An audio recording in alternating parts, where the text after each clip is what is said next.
Hey guys, सो आज हम बात करने वाले हैं Venus pipes and tubes limited company के बारे में। और ये कंपनी एक स्मॉल कैप कंपनी है, सो इसमें रिस्क एसोसिएटेड है। एंड द थिंग इज़ कि ये पाइप सेक्टर से बिलोंग करती है और काफ़ी फंडामेंटल वाइज स्ट्रॉन्ग कंपनी है। तो इसके बारे में हम क्विकली अपना वीडियो शुरू करते हैं और डिटेल में हमने फंडामेंटल एनालिसिस किया है। सो पूरा वीडियो आप ज़रूर देखिएगा और at the end will conclude कि इसमें क्या करना चाहिए। तो शुरुआत हम कंपनी के बिज़नेस से ही करते हैं। और जैसा कि नाम देख के आप लोग को आइडिया लग गया होगा कि ये पाइप सेक्टर से कंपनी बिलोंग करती है। और इनकी टैगलाइन आप देखोगे तो at the heart of every industry, मतलब मोस्टली जितनी भी इंडस्ट्रीज़ है उसमें इनकी पाइप्स यूज़ करी जाती है। और एक तरीके से उसको दिल का ओहदा भी दिया गया है यहाँ पे, because this is the most की इंपॉर्टेंट थिंग कि अगर आप कोई भी इंफ्रास्ट्रक्चर खड़ा कर रहे हैं तो उसकी नींव जो होती है वो बहुत मजबूत होनी चाहिए। And due to all this आप कह सकते हो कि जो इंडस्ट्रीज़ रहती हैं तो उसमें पाइपिंग का कितना ज़्यादा ज़ोर रहता है। सो ये कुछ की रीज़न्स हैं जिनकी वजह से इनकी ये टैगलाइन बनी हुई है। और यहाँ पे आप देखोगे तो इन्होंने 8 साल से काफ़ी अच्छा काम कर रहे हैं और इनको 8 साल इंडस्ट्री में हो गए हैं सर्व करते हुए अपनी पाइप्स को अक्रॉस द इंडस्ट्रीज़। और स्पेसिफिकली आप देखोगे तो ज़्यादातर जो कंपनीज हमने देखी है उसमें प्लास्टिक पाइप्स होती है, बट इनकी ये जो पाइप्स बनाते हैं वो स्टील की रहती है और स्पेसिफिकली स्टेनलेस स्टील से ये यूज़ करते हैं और उसे अपनी पाइप मैन्युफैक्चर करते हैं। तो इनकी जो पाइप्स होती हैं वो स्टेनलेस स्टील की ज़्यादातर पाइप्स होती हैं। सो ये एक की डिफरेंसेस है बाकी अदर जो हमारी पाइप्स कंपनीज़ हो गई उनके साथ में। देन इसके अलावा आप देखोगे तो ये अपने स्टैंडर्ड्स पे बहुत ज़्यादा फोकस करते हैं और जो भी इनकी पाइप्स रहती है वो जो भी इंडस्ट्री स्टैंडर्ड्स हैं उनको ये फुलफ़िल करती है। सो ये बहुत अच्छी चीज़ है और अक्रॉस द वर्ल्ड इनकी काफ़ी रीच है। एशिया में भी इनका प्रेजेंस है, यूरोप में भी इनका प्रेजेंस है, इसी के साथ साथ अफ्रीका में भी इनका प्रेजेंस है। So that's again a very good thing. Then अगर इसके बारे में हम और कुछ चीज़ों पे नज़र डालें, सो यहाँ पे हमको दो चीज़ें पता चलती है कि ये जो कंपनी है ये मैन्युफैक्चर करती है, साथ ही साथ एक्सपोर्ट भी करती है। सो दोनों ही काम करती है। खुद के प्रोडक्ट्स बनाती है जो कि स्टेनलेस स्टील पाइप्स रहते हैं इनके, उसको बनाती भी है और उसको मैन्युफैक्चर भी करती है। वो बनते हैं स्टेनलेस स्टील से। सो पाइप्स बनाती है, साथ ही साथ ट्यूब्स भी बनाती है। इसके अलावा आप देखोगे तो इनकी जो दो कैटेगरीज़ हैं, दो मेजर कैटेगरीज़ हैं जिसमें ये अपने कामकाज करते हैं। जो प्रोडक्ट्स बनाते हैं वो इन्हीं दो कैटेगरीज़ में बनाते हैं। पहला है सीमलेस ट्यूब पाइप्स हो गई और दूसरी आती है इनकी वेल्डेड पाइप्स एंड ट्यूब्स हो गई। सो ये दो प्रॉपर कैटेगरीज़ है जिसमें ये बनाते हैं। एंड फर्दर अगर हम प्रोडक्ट की कैटेगरीज हम देखेंगे, सो टोटल 5 प्रोडक्ट की कैटेगरीज है जिसमें कंपनी स्पेसिफिकली मैन्युफैक्चर करती है और यहाँ पे वो काफ़ी डिटेल में दिए गए हैं। पांचों में आप देखोगे तो पहला इनका आता है stainless steel high precision and heat exchanger tubes बनाते हैं। Then stainless steel hydraulic and instrumentation tubes है। देन स्टील सीमलेस पाइप्स है, वेल्डेड पाइप्स है एंड बॉक्स पाइप्स है। सो ये पांचों कैटेगरी के प्रोडक्ट्स कंपनी बनाती है और पांचों ही स्टेनलेस स्टील से बनते हैं इनके। देन अगर हम इनकी मैन्युफैक्चरिंग फैसिलिटीज़ पे नज़र डालें तो यहाँ पे आपको देखने को मिलेगा इसकी जो मैन्युफैक्चरिंग यूनिट है वो लोकेटेड है भुज बचाऊ हाईवे पे, जो कि गुजरात में पड़ता है।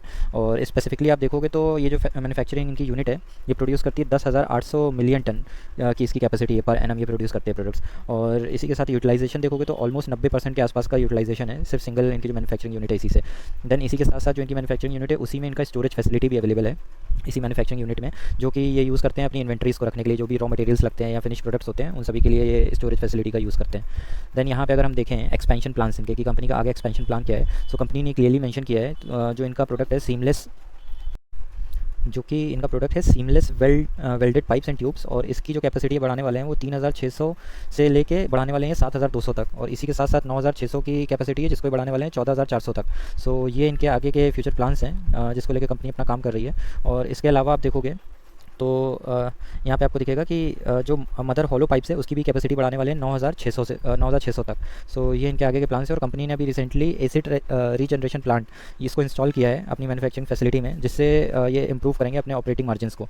सो ये काफ़ी अच्छी चीज़ है क्योंकि ऑपरेटिंग मार्जिन अगर अच्छे होंगे सो फॉर श्योर उसका सीधा सीधा रिफ्लेक्शन हमें प्रॉफिट में ही दिखेगा। सो that's again a very good thing. और एक्सपोर्ट पे आप देखोगे कि कंपनी एक्सपोर्ट्स कहाँ कहाँ करती है। सो इसमें आपको देखने को मिलेगा कि कंपनी का एक्सपोर्ट्स जो फाइनेंशियल ईयर 2020 में 3% का हुआ करता था उसको कंपनी ने बढ़ा के किया 10.5% 2022 के हिसाब से डेटा ये। और 2022 में ही कंपनी का अगर 2022 का डेटा निकाला जाए तो 20 कंट्रीज़ हैं जिसमें कंपनी अपने एक्सपोर्ट्स करती थी, जिसमें आप देखोगे Brazil, UK, Israel, European union, काफ़ी ऐसी कंट्रीज़ हैं जिसमें ये अपने जो एक्सपोर्ट्स हैं वो करते हैं। So throughout the world इनकी रीच भी काफ़ी अच्छी है। So that's again a very good thing. और स्पेसिफिकली आप देखोगे तो कंपनी जो है वो सोलो डिस्ट्रीब्यूटर है स्पेसिफिकली इटाली एंड कुवैत में। So that's again added advantage for this company. Then हम एक बार इनके रेवेन्यू स्प्लिट्स पे नज़र डालते हैं। सो यहाँ पे आप देखोगे तो इंडस्ट्री वाइज इनके कहाँ कहाँ से रेवेन्यूज़ आते हैं और कितना कंट्रीब्यूशन है हर एक इंडस्ट्री का। तो सबसे ज़्यादा जो इनका रेवेन्यू आता है वो इंजीनियरिंग इंडस्ट्री से आता है जिसका 60% स्पेसिफिकली यहाँ से इनका रेवेन्यू जनरेट होता है। फिर केमिकल से 31% जनरेट होता है, अदर से 9% होता है। और जोग्राफिक वाइज अगर हम रेवेन्यू पे ध्यान दें तो डोमेस्टिक में यानी कि इंडिया में जो इनका रेवेन्यू निकलता है 46% का निकलता है। और ट्रेडर्स या स्टॉकलिस्ट से इनका 44% निकलता है, एक्सपोर्ट से 10.5% निकलता है। और the best part about this company इनके क्लाइंट्स। सो यहाँ पे आप देखोगे सो कंपनी के जो क्लाइंट्स है वो काफ़ी रेप्यूटेड है और काफ़ी डाइवर्सिफाइड इनके क्लाइंट्स हैं। सो ऑल टुगेदर इनके 58 क्लाइंट्स हैं जिसमें कि ज़्यादातर इनके जो क्लाइंट्स हैं वो फॉर्च्यून 500 कंपनीज़ हैं। So that's a very good thing. और जिसमें कि काफ़ी बड़े नाम है, जिसमें अडानी ग्रुप आता है, फिर लार्सन एंड टूब्रो आता है, अमूल आता है, आईटीसी आ गया, सिप्ला आ गया, एशियन पेंट्स आ गया। सो ये सारे इनके ही क्लाइंट्स हैं एज़ पर डेटा फाइनेंशियल 22 के हिसाब से। और कंपनी ने रिसेंट ही अपने कुछ क्लाइंट्स और एड ऑन करे हैं, जिसमें से कुछ नाम आते हैं ऑस्टमेटल स्टील सॉल्यूशंस जो कि जर्मन बेस्ड कंपनी है, और टेक्निप इंडिया लिमिटेड हो गया, नेक्टर लाइफ साइंस लिमिटेड हो गया, जेके पेपर्स हो गया, और हिकल लिमिटेड हो गया। सो that's again a very good thing कि टाइम टू टाइम इनके क्लाइंट बेस भी धीरे धीरे इंक्रीज़ होता जा रहा है। देन कंपनी जो है वो बैकवर्ड इंटीग्रेशन पे भी ध्यान दे रही है, और बैकवर्ड इंटीग्रेशन खुद कर भी रही है। सो जिनको नहीं मालूम, जस्ट एक ब्रीफ बताता हूँ बैकवर्ड इंटीग्रेशन एक्चुअल में होता क्या है। सो बैकवर्ड इंटीग्रेशन कोई भी कंपनी अडॉप्ट क्यों करती है, सो उसके फ़ायदा ये होता है कि first of all backward integration होता क्या है। सो बेसिकली कंपनी जो भी फाइनल प्रोडक्ट बनाती है उसके लिए उसको कुछ रॉ मटेरियल रखते हैं, या फिर कोई आप कह सकते हो स्पेसिफिक आप not at all raw material, but कुछ ऐसा प्रोडक्ट लगता है जो कंपनी कहीं से खरीदती है, सो दैट वो अपने फाइनल प्रोडक्ट बना ले। सो जो भी वो खरीदती है या फिर रॉ मटेरियल को वापस से कुछ प्रोसेसिंग करना पड़ता है, सो वो जो सारा कॉस्ट होता है वो बचाने के लिए कंपनी कभी कभी खुद ही उस चीज़ को इंप्लीमेंट कर देती है कि रॉ मटेरियल जो भी हुआ, that means backward integration, raw material से जो भी प्रोसेसिंग हुई वो लगा, वो कंपनी ने किया, फिर जो फाइनल प्रोडक्ट बनाना है तो कंपनी ने वो बनाया, तो वो सारा ये प्रोसेस इन हाउस कर लेती है, कंपनी खुद ही बनाती है, जिस वजह से क्रॉस कटिंग काफ़ी अच्छी हो जाती है और प्रॉफिट्स काफ़ी इन्हेंस हो जाते हैं। सो ये एक अच्छा माना जाता है किसी भी कंपनी के लिए अगर वो बैकवर्ड इंटीग्रेशन खुद ही करती है। सो यहाँ पे आप देखोगे तो कंपनी को जो आप कह सकते हो हॉलो पाइप्स जो रहती थी उसको बनाने के लिए specifically seamless steel pipes, hollow pipes लगती थी बेसिकली, जो कि सीमलेस स्टेनलेस स्टील पाइप्स बनाने के लिए इनकी रिक्वायरमेंट होती थी। सो स्पेसिफिकली कंपनी ने क्या किया कि वो खुद ही बनाना शुरू कर दी, और इस वजह से क्रॉस सेविंग स्ट्रेटजीज़ को मानी जाती है। सो यहाँ पे आप देखोगे कि company 9600 ton per annum precision line करने लगी मैन्युफैक्चरिंग की, जो कि हॉलो पाइप्स की होती है। तो ये जो हॉलो पाइप्स कंपनी बनाती है, इसका यूज़ करके जो फाइनल प्रोडक्ट बनता है कंपनी का, जो कि सीमलेस स्टील पाइप्स है, सो वो काफ़ी ईजिली बन जाता है, और ये इन हाउस कंपनी करती है तो काफ़ी पैसा इस पर बचा सकती है। सो इसके लिए कंपनी ने कैपेक्स किया था करीबन 11 करोड़ रुपए के आसपास का, और उससे आप देखोगे जो कॉस्ट रिड्यूस हुई है वो 15 से 20 हज़ार पर टन हुई है। So that's again a very good number over here. So ये भी काफ़ी अच्छी चीज़ है कंपनी की, जिस पे कंपनी फोकस कर रही है। देन आप देखोगे China export rebate.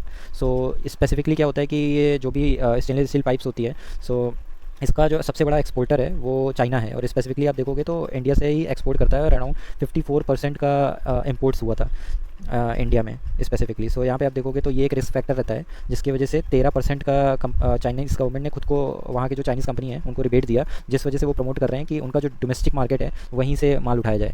So China के ऊपर थोड़ी डिपेंडेंसी है, ये एक फैक्टर रहता है, but not at all a very big issue over here. और जस्ट एक हिस्ट्री है बोनस इशू की जो आप लोगों को मालूम होनी चाहिए। अराउंड 4 करोड़ के आसपास का बोनस शेयर कंपनी ने दिया था 10 सितंबर 2021 को। देन यहाँ पे कुछ की नंबर्स लिखे हुए हैं जिसमें आपको और आइडिया लगेगा इस कंपनी के बारे में। सो अराउंड 328 इनके एम्प्लॉइज़ हैं जो कि ऑन रोल हैं, जो इनके खुद के एम्प्लॉइज़ काम करते हैं कंपनी के लिए। देन इनके 9 से ज़्यादा डाइवर्सिफाइड आप कह सकते हो एंड यूजर्स इंडस्ट्रीज़ हैं जिनके लिए अपने प्रोडक्ट्स बनाते हैं। साथ ही साथ 60+ इसके क्लाइंट्स है, और वो हमने काफ़ी देखा कि काफ़ी रेप्यूटेड क्लाइंट्स है, फॉर्च्यून 500 कंपनी से बिलोंग करते हैं, और 20 से ज़्यादा कंपनीज़ में कंपनी एक्सपोर्ट करती है। देन यहाँ पे आपको देखने को मिलेगा 12,000 मेट्रिक टन्स पर एनम कंपनी जो इंस्टॉल कैपेसिटी है वो इनकी ऑपरेशनल कैपेबिलिटीज़ में आता है। देन इसी के साथ इनके जो पोस्ट एक्सपेंशन के प्लान्स है, जब ये अपना कैपेक्स वगैरह फुलफिल करेगी, सो इनका प्लान है कि 33,600 के आसपास का मेट्रिक टन एक्सपेंशन कैपेसिटी पे आ जाएगी। और बैकवर्ड इंटीग्रेशन जो हमने देखा तो उसमें आप देखोगे इसमें भी काफ़ी अच्छा 9,600 मेट्रिक टन्स के आसपास कंपनी बैकवर्ड इंटीग्रेशन भी करती है, जो हॉलो पाइप्स बनाती है उस पर। अभी जो इनके वर्टिकल प्रोडक्ट्स जो हमने स्टार्टिंग में देखे थे, 5 वर्टिकल प्रोडक्ट्स थे जो कंपनी स्पेसिफिकली बनाती थी, सो उसके आप यूज़ केसेस देखोगे। सो जो पहला इनका प्रोडक्ट आता है stainless steel high precision and heat exchanger tubes. So इसमें आप देखोगे सो बेसिकली ये इस टाइप का दिखता है, आपको इमेज में भी दिख जाएगा, और इसके जो यूसेज होते हैं वो हीट एक्सचेंजर्स में होता है, प्रेशर वेसल्स में होता है, केमिकल एंड फर्टिलाइजर्स में होता है, मैरीन इक्विपमेंट्स में होता है, रिफाइनरी एंड पेट्रोकेमिकल्स में भी होता है। देन प्रोसेस इंडस्ट्रीज़ में उसका यूज़ होता है, डेयरी एंड फार्मास्यूटिकल इंडस्ट्रीज़ में होता है, न्यूक्लियर पावर जनरेशन में होता है, ऑटोमोटिव एंड एरोस्पेस में होता है। देन इनका जो सेकंड प्रोडक्ट आता है सो उसका नाम है stainless steel hydraulic and instrumentation tubes, और इसका आप यूज़ केसेस देखोगे कहाँ कहाँ यूज़ होता है, और स्पेसिफिकली आप देखोगे तो पहले तो इस तरीके का दिखता है, और इसका भी अगेन यहाँ पे कई इंडस्ट्रीज़ में इसके यूसेज होते हैं, आप पॉज करके भी एक बार इस पर देख सकते हो। देन इनका जो थर्ड प्रोडक्ट है स्टेनलेस स्टील सीमलेस पाइप्स, और ये इस तरीके के दिखते हैं। सो ये इसके भी काफ़ी वाइड यूसेज हैं अक्रॉस द इंडस्ट्रीज़। सो यहाँ पे आप देख सकते हो onshore offshore oil and gas production में यूज़ होता है, OCTG में यूज़ होता है, केमिकल पेट्रोकेमिकल में यूज़ होता है, इसी के साथ और भी काफ़ी इंडस्ट्रीज़ है जिसमें वाइडली यूज़ किया जाता है। फिर हम देखें इनका जो फोर्थ प्रोडक्ट था स्टेनलेस स्टील वेल्डेड पाइप्स जो होती है, और ये बेसिकली हम लोग ने भी काफ़ी देखी होगी कंस्ट्रक्शन ऑफ आवर हाउसेज और इन द फ्लैट भी ये काफ़ी यूज़ होती है, और अक्रॉस द इंडस्ट्रीज़ इसमें काफ़ी यूज़ किया जाता है, जिसमें गैस पावर, मैकेनिकल आ जाता है, marine, pharmaceutical, pulp and paper, chemical, petrochemical आ जाता है। देन फिफ्थ प्रोडक्ट इनका जो होता है स्टेनलेस स्टील बॉक्स पाइप्स, और ये सॉर्ट ऑफ बॉक्सेस टाइप की होती हैं जैसा कि यहाँ पे आप देख सकते हो, और इसके भी काफ़ी वाइड यूसेज है, जैसे फैक्ट्रीज़ में या वेयर हाउसेज़ में ज़्यादातर इसके यूसेज जाते हैं, या टेम्प्रेरी स्ट्रक्चर कोई बनाना होता है तो उसमें भी इसको यूज़ किया जाता है। सो ये 5 टाइप के इनके प्रोडक्ट्स हैं, और इनके कई सारी इंडस्ट्रीज़ जिसमें इनके यूसेज होते हैं। देन ग्लोबल प्रेजेंस हमने ऑलरेडी देखा था, 20+ कंट्रीज़ में इनके ग्लोबल प्रेजेंस हैं। और यहाँ पे आप देखोगे तो 20 से ज़्यादा कंट्रीज़ है। और स्पेसिफिकली डिटेल में देखना है आपको कौन कौन सी कंट्रीज़ है, तो उसमें यूके, फ्रांस, साउथ अफ्रीका आ गया, यूएई आ गया, इटली आ गया, Poland, Oman, Sri Lanka, Australia, Germany, Iran, Spain, Brazil, Romania आ गया, बेल्जियम, इसराइल, इथियोपिया आ गया, एंड स्लोवेनिया है, Russia, Thailand, Saudi Arabia, Turkey है। सो ऑलमोस्ट हम कह सकते हैं ऑलमोस्ट ज़्यादातर थ्रू आउट द वर्ल्ड ही हम कह सकते हैं कि इनका काफ़ी अच्छा प्रेजेंस है। So that's a very good thing. और इंडिया में अगर हम देखें अपने डोमेस्टिक एरिया में इनके कहाँ कहाँ प्रेजेंस है, तो स्टेट वाइज इनका आंध्र प्रदेश है, आसाम है, बिहार है, छत्तीसगढ़ है, देन दादरा एंड नागर हवेली है, दिल्ली है, Goa, Gujarat, Haryana, Himachal Pradesh, Jharkhand, Karnataka, Kerala, Madhya Pradesh, Maharashtra, almost throughout the India, मतलब पूरे इंडिया में इनकी प्रेजेंस है। So that's again a very good thing. Then quality testing, so ये एक की रोल करता है इनकी जो फाइनल प्रोडक्ट बनते हैं। सो यहाँ पे आप देखोगे, सो स्पेसिफिकली आप देखोगे तो इसमें जो इनकी जो क्वालिटी है उस पर कंपनी बहुत ज़्यादा फोकस करती है, और क्वालिटी को मेंटेन करने के लिए ये क्वालिटी टेस्टिंग करी जाती है। सो दो तरीके की स्पेसिफिकली आप देखोगे तो कंपनी टेस्टिंग करती है, जिसमें पहला होता है डिस्ट्रक्टिव टेस्टिंग और दूसरा है नॉन डिस्ट्रक्टिव टेस्टिंग। तो डिस्ट्रक्टिव टेस्टिंग में आप देखोगे तो टेंसाइल टेस्ट आ जाएगा, हार्डनेस टेस्ट आ जाएगा, उस पर प्रेशर वगैरह डाल के टेस्ट करते हैं, एंड आईजीसी टेस्ट है, रिवर्स बेंड टेस्ट है। सो कई तरीके के मतलब डिस्ट्रक्टिव मीन्स मतलब उस पर पूरा इतना प्रेशर डालना, उसको तोड़ने की कोशिश करना, उस हिसाब से ये पूरी टेस्टिंग करते हैं। और नॉन डिस्ट्रक्टिव टेस्टिंग में कि उस पर प्रेशर नहीं डालते हैं, बट स्पेसिफिकली कई तरीके से टेस्टिंग करते हैं, एयर पास करके टेस्टिंग करते हैं, और बोरोस्कोपिक टेस्टिंग करते हैं, कई तरीके की और टेस्टिंग स्ट्रेटजीज़ है जिसका यूज़ करते हैं। सो जो भी इनकी पाइप से टेस्टिंग को आप कह सकते हो वेरीफाई कर ले जाती है, टेस्टिंग पास कर ले जाती है, सो वो फाइनल प्रोडक्ट में इनकी रिलीज़ होती है। और जो इनका डाइवर्सिफाइड इंडस्ट्री यूसेज है वो हमने ऑलरेडी स्पेसिफिक प्रोडक्ट्स में देखा है, बट ओवर द ग्लैंस अगर आप देखना चाहोगे तो हर एक इंडस्ट्री में इनका प्रेजेंस है। केमिकल में ये अपने प्रोडक्ट सप्लाई करते हैं, फार्मास्यूटिकल में करते हैं, पेपर में करते हैं, engineering, power, oil and gas हो जाता है, फर्टिलाइजर्स है, फूड प्रोसेसिंग है, एंड एरोस्पेस है। सो ऑलमोस्ट हर एक इंडस्ट्रीज़ में इनकी प्रोडक्ट्स के सप्लाई होते हैं। Then in this single picture आपको कई सारे रेप्यूटेड क्लाइंट्स इनके दिखेंगे, जो कि बहुत इंपॉर्टेंट पार्ट होता है किसी भी एक कंपनी के लिए। उससे हमें पता चलता है कंपनी का बेस कितना स्ट्रॉग है, उसके कनेक्शंस कितने अच्छे हैं। सो यहाँ पे आपको देखने को मिलेगा सारे ही रेप्यूटेड क्लाइंट्स हैं। अमूल है, वो भी इनका क्लाइंट है। देन आईटीसी आ जाता है, वोल्टास है, टोरेंट पावर है, एल&टी, लार्सन एंड टुब्रो, इतना बड़ा नाम अपने आप में ही है। एचपी है, हिंदुस्तान पेट्रोलियम आ गया, जैसे सिप्ला आ गया, अडानी आ गया, आरती इंडस्ट्रीज़ भी है, देन भेल है, नवीन फ्लोरिन आ गया। सो टाटा के भी प्रोजेक्ट्स हैं, वो भी इनका क्लाइंट है। देन एशियन पेंट्स, सो भारत पेट्रोलियम, गोदरेज, सो बहुत ही रेप्यूटेड क्लाइंट्स हैं, सारी फॉर्च्यून 500 कंपनीज़ है। सो दैट मीन्स कि कंपनी के फंडामेंटल्स इतने अच्छे हैं कि बाकी कंपनी का ट्रस्ट उस पर बना हुआ है जो वो फाइनल प्रोडक्ट सप्लाई करते हैं। So that means quality is very good. Then यहाँ पे कंपनी के मैनेजमेंट की पर्सन्स हैं, जिनमें पहला नाम आप देख सकते हो अरुण कोठारी जी हैं, जो कि चेयरमैन एंड मैनेजिंग डायरेक्टर हैं इस कंपनी के, और ये कंपनी के साथ काम कर रहे हैं 2021 से। और इसके बाद आप देखोगे तो यहाँ पे दो की पर्सन्स हैं जिनका नाम निकल के आता है, जयंती राम एम चौधरी जी हैं एंड मेघा राम एस चौधरी जी हैं, और ये दोनों ही होल टाइम डायरेक्टर्स हैं, और ये दोनों ही कंपनी के साथ काम कर रहे हैं जब से कंपनी का जन्म होता है तब से। सो ये दोनों ही की पर्सन्स हैं। इनफैक्ट ये सारी की पर्सन्स हैं, और आप इनके बारे में और भी डिटेल में जान सकते हैं, आप इनके बारे में और अपने तरीके से भी स्टडी कर सकते हैं, क्योंकि मैनेजमेंट का पता होना वो अलग लेवल का हमें कॉन्फिडेंस देता है। देन अभी हम आ गए हैं कंपनी के फाइनेंशियल्स पे, और शुरुआत हम करते हैं सबसे पहले मार्केट कैप से। सो आप यहाँ पे देख सकते हो इसका मार्केट कैप केवल 2,832 का है, 2,832 का। सो that means it's a small cap company, it comes under the small cap company, और इस वजह से रिस्क एसोसिएटेड इसमें बहुत ज़्यादा हाई हो जाता है। सो वो बात हमें ध्यान में लेके चलनी है। और इसका जो करंट प्राइस है वो लेटेस्ट में लिख देता हूँ, 1408 के आसपास ये काम कर रहा है। सो ये कुछ दिन पहले की स्लाइड्स है, जिस वजह से आपको यहाँ पुराना दिख रहा है, बट ज़्यादा डिफरेंस नहीं है, ऑलमोस्ट आप कह सकते हो 10-12 रुपये का एक्जैक्टली डिफरेंस है। सो उस हिसाब से भी अगर हम कंपेयर करें, सो अपने ऑल टाइम हाई से बहुत ज़्यादा डिस्काउंटेड नहीं है, अराउंड मोटे मोटे तौर पे 10-12% का डिस्काउंट होगा। सो ये की पॉइंट है। देन यहाँ पे आप देखोगे स्टॉक पी 45 के आसपास काम कर रहा है, और इंडस्ट्री पी जो है वो 20 के आसपास का है। सो अपने इंडस्ट्री पी से तो काफ़ी ऊपर अभी भी ये ट्रेड कर रहा है। सो ये वैल्यूएशन वाइज थोड़ा सा ज़्यादा वैल्यूएशन पे अभी मिल रहा है। सो ये एक की पॉइंट है इंडस्ट्री से अगर हम कंपेयर करें। एंड आरओसी एंड आरओई देखें, सो दोनों ही बहुत ही अच्छा है, डबल डिजिट में है, ऑलमोस्ट 20% के आसपास दोनों ही काम कर रहा है। डेप्ट टू इक्विटी देखोगे तो 0.4% का डेप्ट टू इक्विटी निकल के आता है। That means it's a manageable, no issue at all, 1% से कम होना चाहिए। और टोटल डेप्ट देखोगे तो 146 करोड़ का डेप्ट है कंपनी के ऊपर, और फेस वैल्यू कंपनी का अभी भी 10 रुपीज़ है। इन फ्यूचर माइट भी जब कंपनी बड़ी बनेगी तो माइट भी हमें स्प्लिट एंड ऑल भी इसमें एंजॉय करने को मिल सकता है। देन यहाँ पे क्वार्टरली रिजल्ट्स हैं कंपनी के, और इस पर अगर हम नज़र डालें एक बार, तो यहाँ पे आपको देखने को मिलेगा मार्च 2021 का डेटा अवेलेबल है। 92 की सेल्स होती है, 92 करोड़, सारी फिगर्स करोड़ में है। 92 की होती है, वो डिक्रीज़ होती है 81, फिर धीरे से बढ़ के आती है अगले क्वार्टर में 89, फिर 106, 110, 114, 126, 136, 176, 180, 191। सो कंटिन्यूसली हम कह सकते हैं पूरा कंटिन्यूसली क्वार्टर ऑन क्वार्टर भी काफ़ी अच्छा तरीके से कंपनी राइज हो रही है। सो कोई प्रॉब्लम नहीं दिख रही है हमें सेल्स में। और यहाँ पे अगर हम ऑपरेटिंग प्रॉफिट मार्जिन पे नज़र डालें, सो कंपनी ने प्रॉफिट मार्जिन भी अपना काफ़ी अच्छे तरीके से इंक्रीज़ किया है। 11% का होता था पहले, जो कि अभी बढ़ के 18% का हो गया। सो काफ़ी अच्छे तरीके से प्रॉफिट मार्जिन भी कंपनी मेंटेन कर पा रही है। तो that's again a very good thing. और अगर हम प्रॉफिट पे नज़र डालें, जो टैक्स वगैरह पे करने के बाद हमें मिलता है, सो 7 करोड़ का प्रॉफिट होता है, जो कि साथ ही रहता है फिर 9, 8, 8, 9, 10, 11, 13, 17, 20। सो ये एरिया आप देखोगे सो इस एरिया में काफ़ी अच्छे तरीके से कंपनी ने क्वार्टर ऑन क्वार्टर भी अपना प्रॉफिट बहुत अच्छे तरीके से रेस किया है। इवन यहाँ पे आप देखोगे तो क्लियरली दिखेगा 10 करोड़ का प्रॉफिट था जो कि 20 करोड़ का हो जाता है केवल 4 क्वार्टर के अंदर। सो ऑलमोस्ट एक साल के अंदर कंपनी ने अपना प्रॉफिट डबल कर लिया। That's again a very good thing, और ग्रोथ वाइज बहुत ही अच्छी ग्रोथ हमें दिख रही है। ईयरली डेटा पे अगर हम फोकस करें तो हमें यहाँ से काफ़ी अच्छे रिजल्ट आउटपुट पता चलेगा कंपनी कैसे परफॉर्म कर रही है ईयर ऑन ईयर। 119 का सेल्स होती है जो कि 178 होती है, फिर 309 होती है, फिर 387 होती है, 552 होती है, और अभी देखोगे तो अब 683 के आसपास काम कर रही है। बहुत ही अच्छी ग्रोथ कंपनी निकाल के दे रही है। यहाँ पे ऑपरेटिंग प्रॉफिट मार्जिन आप देखोगे 7% का रहता है। Almost operating profit margin company ने डबल कर लिया, 7 से 15% कर लिया इस टाइम पे। तो बहुत ही अच्छे तरीके से सेल्स इंक्रीज़ हो रही है। I am pretty sure profit भी वैसे ही हमें यहाँ पे नजर आएगा। तो प्रॉफिट आप देखोगे 4 करोड़ का प्रॉफिट होता है जो कि अगले साल 4 करोड़ ही रहता है। फिर यहाँ से बढ़ के तूफानी तेज़ी के साथ 24 करोड़ हो जाता है, फिर 32 करोड़, फिर 44 करोड़, फिर 62 करोड़। सो बहुत ही ज़बरदस्त ग्रोथ हमें नज़र आ रही है, कहीं कोई हमें प्रॉब्लम नहीं दिख रही है। बहुत ही डिसेंट तरीके से ग्रोथ है, और अगर ऐसी ग्रोथ ही मेंटेन करती है in future, so no doubt इसको मल्टीबैगर साबित होने से कोई भी नहीं रोक सकता है। देन अगर हम इसके कुछ पास्ट डेटा पे नज़र डालें, सो ज़्यादा पुरानी कंपनी तो है नहीं लिस्टेड हुई है, ऑलमोस्ट 2 साल पहले ही लिस्ट हुई है। सो यहाँ पे आपको देखने को मिलेगा 2-3 साल हो रहा है इसको। सो 3 साल का परफॉर्मेंस आप देखोगे सेल्स वाइज, सो कंपाउंडेड सेल्स 46% के साथ बढ़ी है, और इस साल 50% के साथ में बढ़ी है। Very huge and very beautiful. 120% के साथ में प्रॉफिट बढ़ा है 3 साल में, और 76% देखोगे तो अभी रिसेंट का, और 1 साल का आप देखोगे तो 85% के आसपास का रिटर्न निकाल के दिया कंपनी ने। और ROE आप देखोगे तो बहुत ही डिसेंट है 3 साल और अभी रिसेंट इस साल का। सो यहाँ पे भी हमें कोई ऐसी प्रॉब्लम नहीं दिख रही है, बट 5 साल और 10 साल पुराना डेटा नहीं है, सो हिस्ट्री वाइज हम उतना कंपेयर नहीं कर सकते हैं इसको। और यहाँ पे आप देखोगे the best part about this company की कंपनी ने अपना नेट कैश फ्लो भी यहाँ पे मेंटेन कर लिया है बहुत अच्छे तरीके से। पहले कोई भी नेट कैश फ्लो नहीं था कंपनी के पास में, और कंपनी ने अभी 2023 में 11 करोड़ का नेट कैश फ्लो भी कंपनी के हाथ में है। देन यहाँ पे जो हमारी प्रमोटर होल्डिंग्स निकल के आती है, सो ये 50 से कम है, बट दैट डजेंट मीन कि इसमें कोई घबराने की बात है। 48% के आसपास के प्रमोटर होल्ड करते हैं, और FIS-DS भी काफ़ी डिसेंट इसमें होल्डिंग्स बनाई हुई है। और इवन आप यहाँ पे देखोगे तो FIS ने तो अपनी होल्डिंग्स इंक्रीज़ करी है, 2% से बढ़ा के कंपनी FIS ने 6% की होल्डिंग्स कर ली है। और DIS की देखोगे तो ऑलमोस्ट कॉन्स्टेंट ही हमें दिख रही है, 7% की हुआ करती थी, जो कि अभी भी 7% के आसपास है।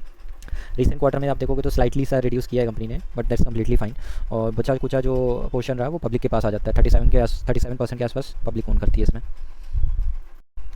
देन कंपनी के रिटर्न हम बात करें तो 6 महीने में कंपनी ने अपने इन्वेस्टर्स को दिया है 60% के आसपास का प्रॉफिट, बहुत ही अच्छा दिख रहा है हमें यहाँ पे। और 1 साल में आप देखोगे तो अराउंड 84% का प्रॉफिट कंपनी ने निकाल के दिया है। और ऑल टाइम हाई इसका देखोगे जब से कंपनी लिस्ट हुई है, सो ज़्यादा टाइम हुआ नहीं है कंपनी को लिस्ट हुए हुए। 27 मई 2022 में कंपनी की लिस्टिंग होती है, और ऑलमोस्ट 1.5 साल हो रहा है। 1.5 साल में आप देखोगे तो कंपनी ने जो रिटर्न दिया है तो काबिल तारीफ़ है, 319% का रिटर्न दिया है। दैट मीन्स इसने इन्वेस्टर्स के पैसे को ऑलमोस्ट 4 गुना कर दिया है, इवन 4 गुना से भी ज़्यादा। सो बहुत ही अच्छे तरीके से कंपनी परफॉर्म कर रही है। और चार्ट पैटर्न पे अगर हम आ जाएँ, सो यहाँ पे आपको देखने को मिलेगा इसका जो रिसेंट अभी चल रहा है वो 1408 का करंट प्राइस है, और ऑलमोस्ट जो पुराना डेटा हमने लिया हुआ था उसी के आसपास काम कर रहा है। So that's completely fine. और इसके सपोर्ट एंड रेसिस्टेंस का अगर हम देखें, सो यहाँ पे so first of all before that यहाँ पे हम देखते हैं जो डिस्काउंट हमें मिल रहा है अभी ऊपरी तौर से, तो ऑलमोस्ट 10% 11% हम कह सकते हैं, क्योंकि 1408 अगर हम देखें तो 11% के आसपास का डिस्काउंट है। तो बहुत ज़्यादा डिस्काउंट नहीं है। जिनको अगर इंटरेस्टेड इस कंपनी में इंटरेस्ट है खरीदने में, सो वो थोड़ा सा वेट कर सकते हैं। अगर ये अपने सपोर्ट रेसिस्टेंस का खेल खेलता है और सपोर्ट पे हमें मिलता है तो काफ़ी अच्छा इसमें डिस्काउंट हम फिर ग्रैब कर सकते हैं।